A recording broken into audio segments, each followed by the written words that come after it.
श्रीमद्रामायणे वाल्मीकीये आदिकाव्ये उत्तरकाण्डे चतुश्चत्वारिंशः सर्गः। बन्धुभिः सह राममन्त्रणा।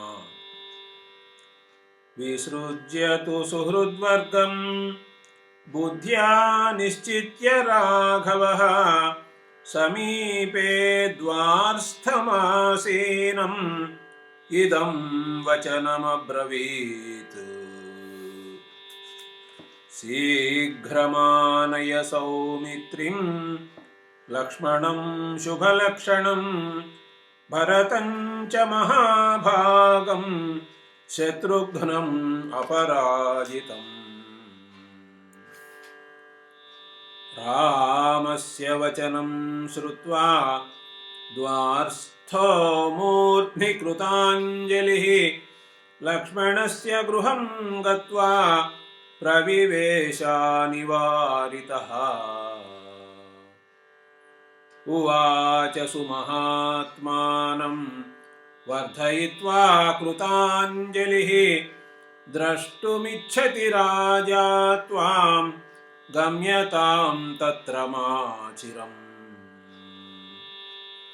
बाढमित्येव सौमित्रिः श्रुत्वा राघवशासनं प्राद्रवद्रथमारुह्य राघवस्य निवेशनम्। प्रयान्तं लक्ष्मणं दृष्ट्वा द्वारस्थो भरतमन्तिकात् उवाच भरतं तत्र वर्धयित्वा कृताञ्जलिः। विनयावनतो भूत्वा राजा त्वां द्रष्टुमिच्छति भरतस्तु वचः श्रुत्वा द्वारस्थाद्रामसमीरितम्। उत्पपातासनात् तूर्णं पद्भ्यामेव ययौ बली दृष्ट्वा प्रयान्तं भरतं त्वरमाणः कृताञ्जलिः। शत्रुघ्नभवनं गत्वा ततो वाक्यमुवाचः ये ह्यागच्छ रघुश्रेष्ठ राजा त्वां द्रष्टुमिच्छति। गतो हि लक्ष्मणः पूर्वं भरतश्च महायशाः श्रुत्वा तु वचनं तस्य शत्रुघ्नः परमासनात्। शिरसा धरणीं प्राप्य प्रययौ यत्र राघवः द्वारस्थस्त्वागम्य रामाय सर्वानेव कृताञ्जलिः निवेदयामास तदा भ्रातॄन् स्वान् समुपस्थितान्। कुमारान् आगतान् श्रुत्वा चिन्ताव्याकुलितेन्द्रियः अवाङ्मुखो दीनमनाः द्वारस्थं वचनमब्रवीत्। प्रवेशय कुमारांस्त्वं मत्समीपं त्वरान्वितः एतेषु जीवितं मह्यं ये ते प्राणाः प्रिया मम।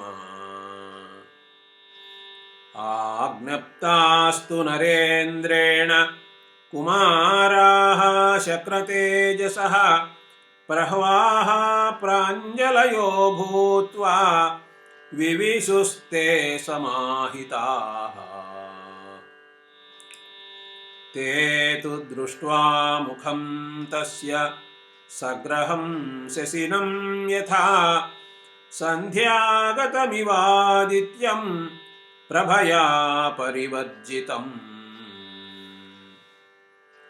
बाष्पपूर्णे च नयने दृष्ट्वा रामस्य धीमतः हतशोभं यथा पद्मं मुखं वीक्ष्य च तस्य ते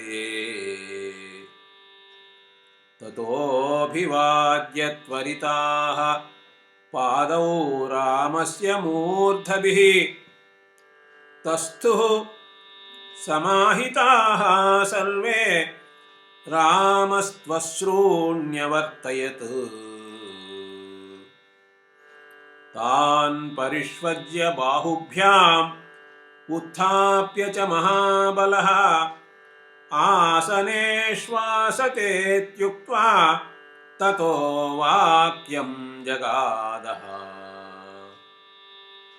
भवन्तो मम सर्वस्वं भवन्तो जीवितं मम भवद्भिश्च कृतं राज्यं पालयामि नरेश्वराः भवन्तः कृतशास्त्रार्थाः बुद्ध्या च परिनिष्ठिताः सम्भूय च मदर्थोऽयम् अन्वेष्टव्यो नरेश्वराः तथा वदति काकुत्स्थे ह्यवधानपरायणाः उद्विग्नमनसः सर्वे किन्नु राजाभिधास्यति इति आर्षे श्रीमद्रामायणे वाल्मीकीये आदिकाव्ये उत्तरकाण्डे 44 सर्गः।